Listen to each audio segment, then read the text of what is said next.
Hey guys, thanks for joining me on another episode of Jack's Mechanics. First things first, Merry Christmas, Happy New Year, all that sort of stuff. First video for 2024, so yeah, appreciate all you guys obviously following along. Had a few nice comments, people saying that they like the channel and stuff, so that's what it's all about. As a few of you may have seen, that we're giving away a little, Artilink 200. So these were sent to me by a friend at TopDon. This is not a paid promotion or anything like that, but I thought I would just do a little video on it. So here's what we have, the Artilink 200. It's essentially just like a home tool code reader, and yeah, we're just going to check it out, basically read codes. So it will be interesting, actually. This is my own personal car, 2022 Toyota Prado, so it's 2.8 litre, and I'll just turn that down. 2.8 litre turbo diesel. So just unpacking this. This car, yeah, 10,000 Ks. This is essentially what it comes with. Does have a little instruction manual, but we'll throw that to the side. I don't care for instruction manuals, and we'll just plug it in and see what the go is. So it has your typical 16 pin OBD2 plug. Try and get this in under here.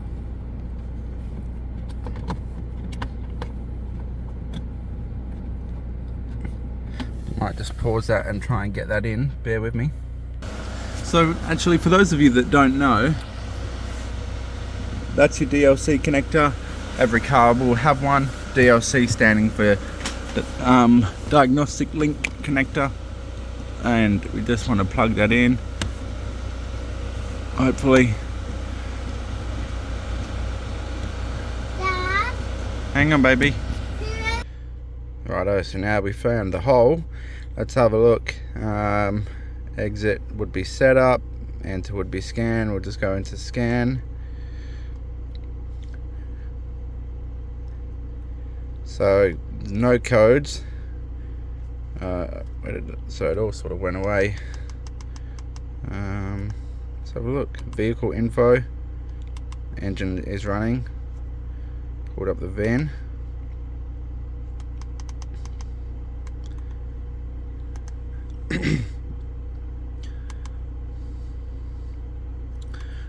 So the readiness monitors, there's not going to be obviously any freeze frame, so yes. So I don't think it has any live data capabilities.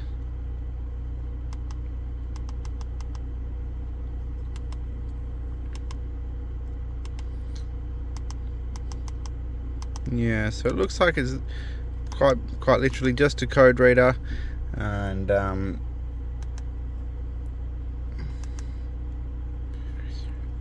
well, what we'll do, I'll just pop the bonnet, I'll plug the mass airflow sensor, and get an engine light on, and we'll have a look at the freeze frame and see if it pulls up the right code.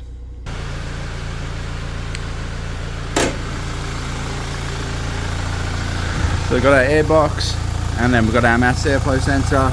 We'll disconnect this. Now that's fully disconnected.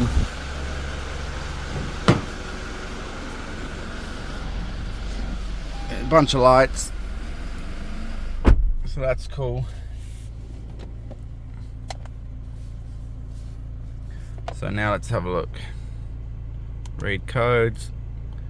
Yep, intake temp sensor. So the intake temp sensor is built into the mass airflow sensor on this one. Mass airflow, mass or volume airflow, A circuit low. Intake sensor again. Mass airflow sensor again. So we're just scrolling up and down. We'll view the freeze frame.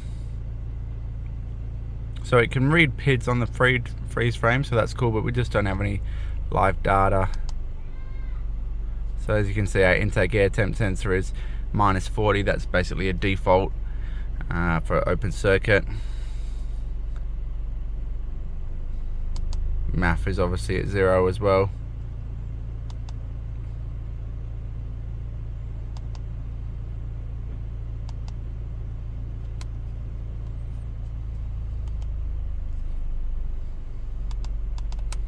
I wonder, so if we go back and then we'll click exit into setup, yeah, so nothing else there. So I'll just plug that back in and we'll clear the code and then see how it goes with tackling that. So we're back on, enter that. So 2 codes now. Read these codes.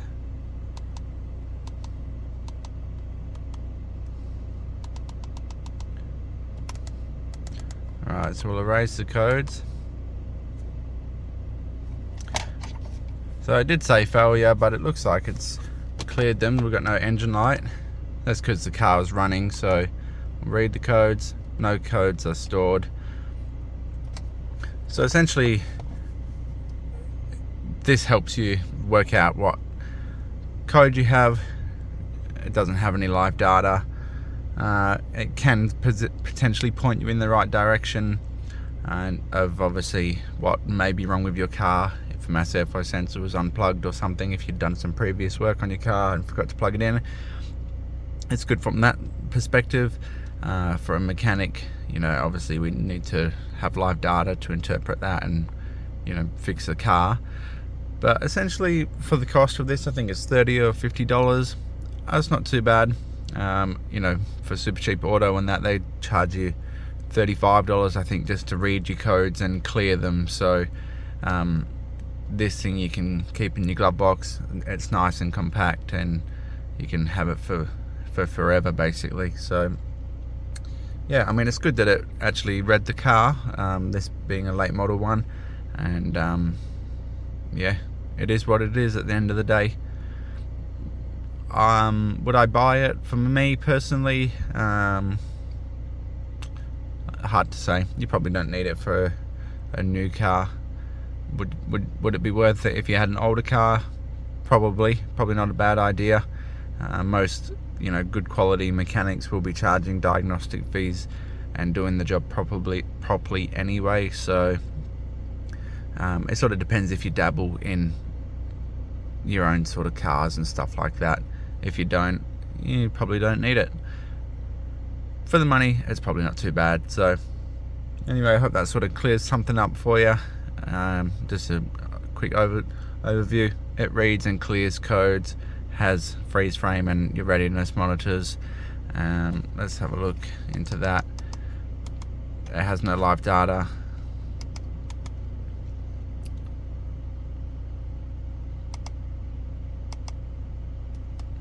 None of the readiness monitors are seen on this.